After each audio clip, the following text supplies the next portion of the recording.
इतने जबरदस्त क्रिकेटर्स इस कम प्राइस में क्यों बिक रहे हैं? सबसे मेन वजूहात हैं। इनमें से बेशतर लीग्स ऐसी हैं जहां पे भारतीय मालकान फ्रेंचाइज जो हैं वो भारतीय हैं और उनकी एक पॉलिसी है कि ठीक है पाकिस्तानी क्रिकेटर्स को नहीं।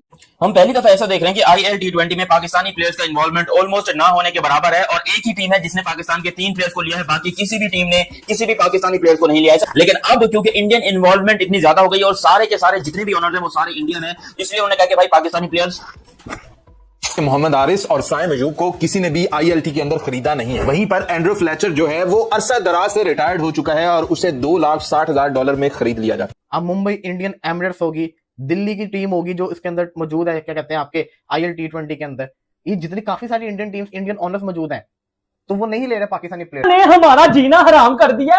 आईएलटी में इंडिया ओनर्स का राज। फखर जमान घंटा सिर्फ $80,000 में, हसन नवाज $40,000 में। भाई पाकिस्तान की क्रिकेट को इंडिया ऑनर्स ने ना एल के ऊपर रख। वो जा रहे क्योंकि इंडियन फ्रेंचाइजीज भी काफी ज्यादा वहां पर थी, लेकिन उनको भी किसी ने नहीं लिया। लेकिन पाकिस्तानी काफी सारे खिलाड़ी थे, इमाद वसीम हो गए, आमिर हो गए, बहुत सारे और भी आपके डोमेस्टिक के इंटरनेशनल खिलाड़ी थे काफी सारे, वो सब भी हमें देखने को मिले। और ऐसा लगा कि ऑक्शन जो चल रहा था उसमें किसी को भी नहीं कि उस्मान तारिक जिन्होंने कैरिबियन के अंदर बहुत जबरदस्त बॉलिंग की और ओवरऑल लीग के अंदर बहुत माने जाते हैं, उनके बारे में तो रिपोर्ट भी कंफर्म आ गई कि वो भी ऑलमोस्ट उनका भी डील हो चुकी है। मगर आप पीयूष चावला आ चुके हैं उनकी जगह पे, आप कंपैरिजन नहीं कर सकते कहां पे उस्मान तारिक, कहां पे पीयूष चावला। मगर पाकिस्तानी प्लेयर्स लिटरली रो रहे हैं, उनको पैसा चाहिए, वो मर के पैसा हासिल करना चाहते हैं। लेकिन जहां पर बात आती है इंडियन ओनर्स की, वहां पर ये पाकिस्तानी प्लेयर्स को सिलेक्ट ही नहीं कर रहे। सिरे से इनके जहन में पता नहीं क्या चल रहा है। इन्होंने कहा कि पाकिस्तानी प्लेयर है, नहीं होता, हम कार्ड उठाएंगे ऐसी की तैसी, जो करना करो, इसको हम तुमको फ्री में भी दोगे तो हम नहीं लेंगे। टीम है, आपको याद होगा आईएल टी20 का पहला सीजन कितने ज्यादा पाकिस्तानियों ने खेला था, लेकिन अब आपको नजर नहीं आ रहे। एक तो भाईजान एशिया कप हो गया, इंडिया जीत गया। 1 नहीं 2 नहीं 3 मैच पाकिस्तान ने पहले मैच की निस्बत दूसरे में थोड़ी बेहतरी की, दूसरे के निस्बत तीसरे मैच में थोड़ी बेहतरी की, but still at the end of the day they were not good enough to beat India. ये एक हकीकत है। इसलिए कि अभी आप दुबई में खेलकर आ रहे हो एशिया कप, तो उसके हवाले से तो यहाँ पर आपके खिलाड़ियों को रखना चाहिए। अभी आपने ट्राई सीरीज शारजा में खेली, तो आईएल टी20 में तो आपके खिलाड़ी को होना चाहिए, उसी कंडीशन के हिसाब से हैं, स्लो विकेट रहते हैं आपके खिलाड़ी। बहुत सारे ऐसे खिलाड़ी हैं जो कंडीशन इनको सूट करती है। कोई ऑस्ट्रेलिया या इंग्लैंड की कंडीशन तो है नहीं कि आप बोलो जी नहीं आपके प्लेयर सेटअप नहीं होते। यहाँ तो विकेट भी स्लो है, आपके स्पिनर, ऑलराउंडर, स्पेसर सभी लाइक करते हैं, फिर भी अगर जगह नहीं मिली। शर्म आ रही है मुझे फखर जमान को देखते हुए, नसीम शाह को देखते हुए, हसन नवाज को देखते हुए। शेम होना से यार, इंडियन ओनर्स ने हमारे अंदर ठोक दिया और ये हमारी क्रिकेट का कसूर है। हमसे बेटर आईएल टीम। अब पाकिस्तान के अंदर जो लोग हैं वो ये बात कर रहे हैं कि मोहसिन नकवी साहब को इंडिया की ट्रॉफी उनको दे देनी चाहिए।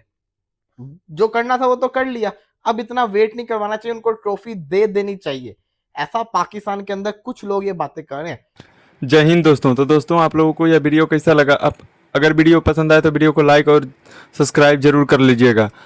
नमस्कार दोस्तों, आपने पूरा वीडियो देखा ही होगा कि किस तरह पाकिस्तानी मीडिया में रोना धोना चालू है। दरअसल दोस्तों आपको बता दें कि आईएल टी20 सीरीज में पाकिस्तानियों को लात मार खदेड़ा है, जिसे देख पाकिस्तानी मीडिया यह बोल रहे हैं कि यह भारत बदला ले रहा है। दरअसल दोस्तों आपको बता दें कि शायद पाकिस्तानियों को ये पता नहीं है कि हर जगह भारतीय सेलेक्टर बैठे हुए हैं, जिसमें कि हर तरफ से उनको नाकामयाबी का सामना करना पड़ेगा, जिसे देख मोहसिन नकवी भी बौखलाया हुआ है। और दरअसल बात किया जाए एशिया कप में, तो एशिया कप फाइनल में भी मोहसिन नकवी ने साफ साफ अपने ट्विटर पर ट्वीट किया था कि अभी ऑपरेशन सिंदूर जारी है, लेकिन उनको ये नहीं पता कि भारत हर जगह अपना दबदबा बनाए हुए है और जहां भी जाएगा वहां उसको नाकामयाबी का सामना करना ही पड़ेगा। दरअसल दोस्तों आपको बता दें कि पाकिस्तानियों को लगता था कि सिर्फ भारत ही उनको लात मार भगा रहा है, लेकिन यहाँ तो हर सीरीज से उनको लात मार बाहर निकाला जा रहा है, जिसमें कि अब की बार आईएल टी20 में किसी भी पाकिस्तानियों को खेलने का मौका नहीं दिया जाएगा। और आपको बता दें कि पाकिस्तानियों को लगता था कि आईएल 20 जैसे मैच में वो लोग खेल लेंगे, लेकिन वहाँ भी भारतीय का दबदबा जमा हुआ है, जिसमें कि आपको बता दें पाकिस्तानियों को कोई सेलेक्ट नहीं कर रहा है, क्योंकि हर जगह भारतीय 3 से 4 लगभग हर जगह सिलेक्शन में बैठे हुए हैं। तो आपको क्या लगता है, पाकिस्तानियों को मौका मिलना चाहिए या नहीं मिलना चाहिए? अपना राय कमेंट बॉक्स में जरूर दें। मिलते हैं नेक्स्ट वीडियो में, धन्यवाद। और मैं उससे भी इंपॉर्टेंट एक बात करने लगा हूं आपको कि जब आईएलटी चल रही होगी तो मोस्ट प्रोबेबली उस वक्त उसी विंडो के अंदर अप्रोक्सीमेटली अभी तक कम से कम 3 तो पक्की हैं, लेकिन 5 लीग्स भी हो सकती हैं। मैं आपको पहले वो बताता हूं क्या है, उसके बाद बात आगे करते हैं। आईएलटी 2 दिसंबर से 4 जनवरी तक होगी। एसए टी20 26 दिसंबर से 25 जनवरी तक होगी। बिग बैश 14 दिसंबर से 27 जनवरी तक होगी। अब बांग्लादेश प्रीमियर लीग और लंका प्रीमियर लीग, इन दोनों का शेड्यूल आना बाकी है, मगर विंडो इनके पास भी ये है। इसकी वजह मैं आपको बता देता हूं कि लंका प्रीमियर लीग में जो श्रीलंका के क्रिकेटर्स आईएलटी के लिए रजिस्टर्ड थे वो ऑलमोस्ट सबके सब आउट हुए हैं, क्योंकि उनको अपनी लंका प्रीमियर लीग खेलनी है। उसमें हसरंगा और ठिकसाना ये अभी नहीं है, क्योंकि अभी इनको शेड्यूल और सब चीज़ें सारी आनी बाकी, मगर बाकी तमाम प्लेयर्स आउट हुए हैं। जैसे बांग्लादेश के भी हैं, उसमें भी शाकिब वो खेल रहे हैं, चूँकि वो बांग्लादेश जाके नहीं खेल पा रहे हैं, और दूसरा तास्कीन है वो हुए हैं, बट मोस्ट प्रॉब्ली जब उनका डेट अनाउंस होगी तो वो भी अवेलेबल नहीं होंगे। अब 5 एक तरह से लीग एक टाइम पे हो रही हैं।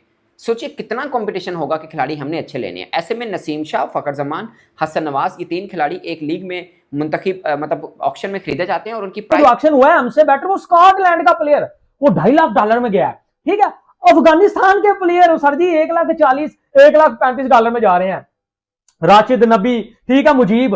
लेकिन यहां मुझे हैरानगी ये आ रही है कि पाकिस्तान की क्रिकेट को अगर हो तो हो क्या गया। वीडियो को लाइक कर लेना, शेयर कर लेना, सब्सक्राइब कर लेना। पाकिस्तान से मैं खाता हूं गालियां, क्योंकि बात करता हूं इंडिया क्रिकेट की, इंडिया टैलेंट की, यंग टैलेंट की।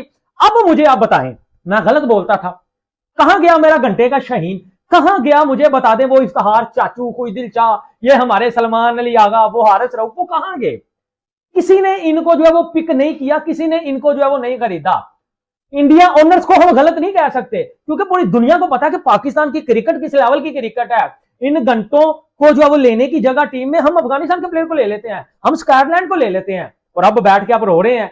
और अब पाकिस्तानी जर्नलिस्ट भी घंटे ये कह रहे हैं कि ना खेलो आईएलटी।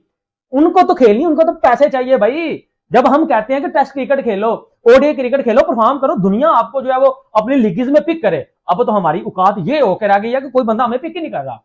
यहाँ इंडियन और साइम अयूब को किसी ने भी आईएलटी के अंदर खरीदा नहीं है। वहीं पर एंड्रू फ्लेचर जो है वो अरसा दराज से रिटायर्ड हो चुका है और उसे $2,60,000 में खरीद लिया जाता है। भी मोहम्मद हारिस को किसी ने आईएलटी के अंदर $20,000 में भी खरीदा नहीं है। वहीं पर साइम अयूब भी सोल्ड नहीं होते हैं। 22 ममालिक से तकरीबन 300 खिलाड़ियों ने हिस्सा लिया था, और उसमें ये दो जो पाकिस्तान के शहजादे हैं ना, जिनके ऊपर पाकिस्तानी अवाम को मोहब्बत ही बहुत है, ये दोनों अनसोल्ड रह चुके हैं। ये इन दोनों को खरीदने वाला कोई नहीं। मतलब आप अंदाजा लगा लें कि हम इन्हें अपनी आंखों का तारा कहते हैं, हमें इनसे आगे कोई टैलेंट नजर नहीं आता, और उनको ये टैलेंट लगा ही नहीं देंगे। मतलब आप अंदाजा लगाओ कि किसी ने $20,000 में भी नहीं खरीदा है कि चलो इसे यार एज ए विकेट कीपर ही खरीद लेते हैं। तो ये है ये वाले प्लेयर्स, ये है ये वाला टैलेंट, जो आपका टैलेंट जाया हो चुका है, जो आपका टैलेंट किसी जोगा रहा नहीं। इंडिया के खिलाफ हर मैच के अंदर ये वाले ब्लंडर्स किए हैं जो विकेटों के पीछे खड़े होकर इसने किए।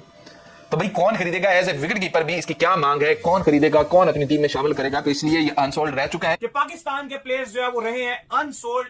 ये जो आपका आईएल T20 लीग का हुआ है कि पाकिस्तान के जो प्लेयर्स हैं दाऊद साहब आईएल T20s में काफी ज्यादा कुछ अभी भी इस चीज के ऊपर कायम है कि जो मोहसिन नकवी ने किया वो बिल्कुल सही था। वो एसीसी के चेयरमैन थे, ट्रॉफी लेनी थी आके ले लेते। आपको पता ही है कि कल एक ट्वीट किया गया, बल्कि एक न्यूज चली इंडिया के अंदर कि मोहसिन नकवी ने माफी मांग ली। मोहसिन नकवी ने उसका दोबारा से काउंटर किया और एक ट्वीट किया उन्होंने, और उसके ऊपर बताया कि मैंने कोई माफी नहीं मांगी है। ये इंडियन मीडिया की आदत है कि झूठ बोलना। मैं अभी भी इस चीज पे कायम हूं, मैं तो ट्रॉफी देने के लिए तैयार था, मैं अभी भी कायम हूं, अभी भी देने को तैयार हूं। मेरे ऑफिस में आके ट्रॉफी ले जाओ मुझसे, ये उनकी स्टेटमेंट थी। खैर, अब जो मैंने आपको बताया कि जैसे पाकिस्तान के अंदर कुछ लोग कुछ स्पोर्ट्स के हैं, आप समझते होंगे जिनकी मैं बात कर रहा हूँ, कुछ जिसे कहते हैं दूसरे वो कह रहे हैं कि ना मोहसिन नकवी को ट्रॉफी दे देनी चाहिए। पहले 2 दिन तक ठीक